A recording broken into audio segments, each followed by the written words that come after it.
Stellar hat means stellar news, and I've got some stellar stats for you, and I've got something at the end of this video super important that I have to ask of all the viewers.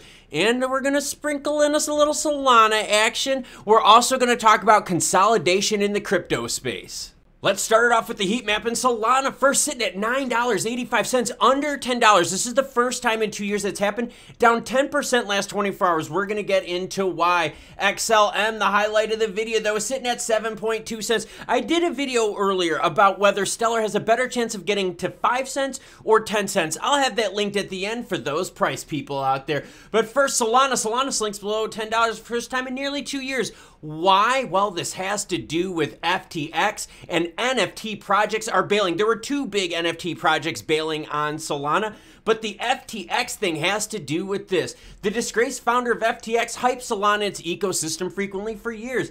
The bankrupt exchange, we're talking about FTX, held $982 million in SOL, and guess what? The second largest holding of its sister trading firm, Alameda, was Solana as well. So as FTX goes down, and as they were pumped and hyped by FTX and Alameda, Solana is going to sink even further and further. But now into the consolidation part of things, and this is super healthy. Be very excited about this. I know it's going to sound weird. Just hear me out. Bitcoin mining firm Argo Blockchain sells Texas facility to Galaxy Digital for $65 million. Consolidation is a good thing. There are so many players in the space, whether we're talking about Bitcoin miners, tokens, chains. You guys know what we're talking about. We talk about it on the show all the time. Consolidation is healthy. This is the best thing that all of us are seeing right now, because this means that players out there are like, valuations are low enough where we think we can buy, and even if it dips a little bit lower, we'll still be okay. That's awesome news, because guess what? If the consolidations don't happen, you're going to have so many other companies, programs, chains, tokens, projects, whatever you want to call them, fall to the wayside. But now people are seeing that the bottom is approaching, so maybe it's time to start buying the dip and buying companies, and that's what happened with Argo. Like, I'm seriously excited about this. I'm snipping this segment in as I was editing because seriously, consolidation is so healthy. When the dot-com bubble broke in the late 90s, early 2000s, this is exactly what happened there as well. Consolidation came, which made the entire space healthier, which made for better future growth. Kraken, everyone. Yep, Kraken is bailing on Japan, citing market weakness. Now, hear me out here with this, okay? This is also going to happen with exchanges. Exchanges are going to look at their business models. They're going to look at, hey,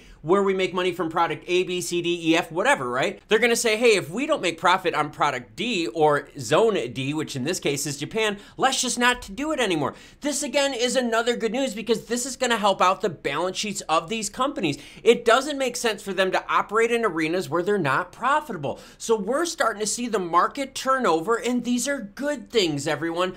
Ooh, Abraham Eisenberg. I reached out to him on Twitter a couple times and he never got back to me. In fact, one of my tweets was, hey, how about we do an interview before things happen while you have a chance? Oh, man.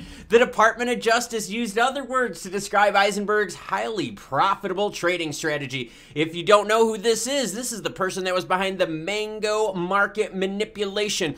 $100+ million manipulated, exploiting code and pricing. Well, guess what? The FBI was listening in and they went after him in Puerto Rico. But now onto the Stellar news. All right, Stellar Lumens reports a 176% increase in payments processed, while XLM year to date is down 73%. I'm going to share a few stats with you first, and then I'm going to want your opinion here, but just hear me out on the stats.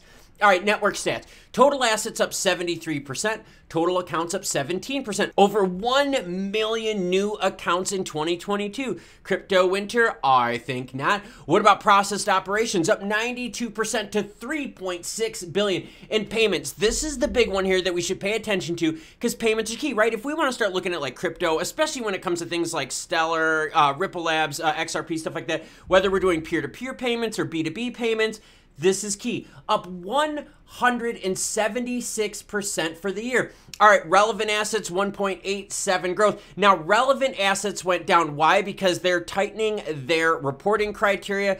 Things that aren't legit, I'll put that in quotes for you, are being removed from their relevance asset list.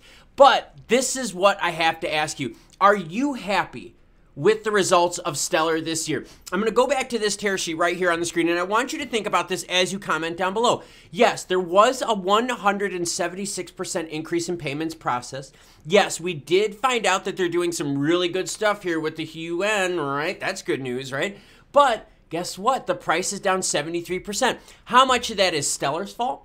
How much of that is just the global macroeconomic conditions of the crypto market, right? Think of Celsius, think of Luna, think of Voyager, think of 3AC, think of FTX. All of those had such a heavy impact on the market. It was almost like, hey, whatever Stellar did, it wouldn't matter because those negative actions pulled down the entire market. So what I want to hear from you is this. Are you happy with Stellar's performance in 2022?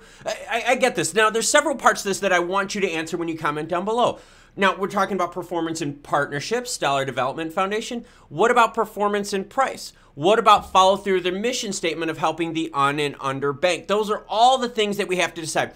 Before I tell you how I feel, and I'm going to do it in a separate video because I want to see your comments first, because honestly, you guys matter to me a lot, and your opinions all matter to me a bunch. Seriously, I read all the comments. I do not have time to reply to them, I got to be honest with you, but I do read them, especially when I'm at night dinking around and, you know, my wife's watching some like CSI stuff where it's like really gruesome, and I'm like, what the hell? And let's be honest here, I could put a shoot 'em up movie on the screen, and it's like, oh, I don't like the violence, but you put a little SVU action on, and you guys know what SVU is about, and that's okay to watch. That's what I'm on my phone. I'm on my phone and I'm like reading the comments, so you guys know how that works.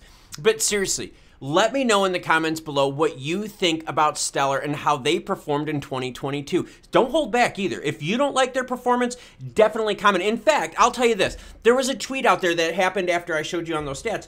The tweet said, hey, how good would your stats be if it wasn't so many scams on your network? They're talking about Whiplash, QSI, you guys know what I'm talking about. How good would Stellar stats look if we got rid of the scammers on the chain? Now, earlier I said, hey, I did a video regarding, hey, does Stellar have a better chance of going to 5 cents or 10 cents?